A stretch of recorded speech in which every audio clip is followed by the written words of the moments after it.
आमची मागणी अशी होती का EVM मशीन तशीच ठेवा, पण जो व्हीव्हीपॅट आमच्या हाती येतं, माझं मत नेमकं कोणाला गेलं हा तर मूलभूत अधिकार आहे आणि ह्या संविधानाने दिलेला अधिकार आहे.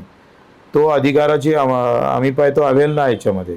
आणि जेव्हा तो आपल्याला दिसतं तेव्हा जे व्हीव्हीपॅटचं चिठ्ठी येऊन ते खाली एका वेगळ्या डब्यात पडते, ते मतदान पेटी अलग ठेवावी, ते हाती आली पाहिजे, त्याच्यावर सही झाली पाहिजे आणि सही करून त्याला व्हीव्हीपॅट नंबर दिला पाहिजे. म्हणजे जसं पहिले मतदान केंद्र बॅलेटवर नंबर राहायचा, कोणता बॅलेट कोणाचा.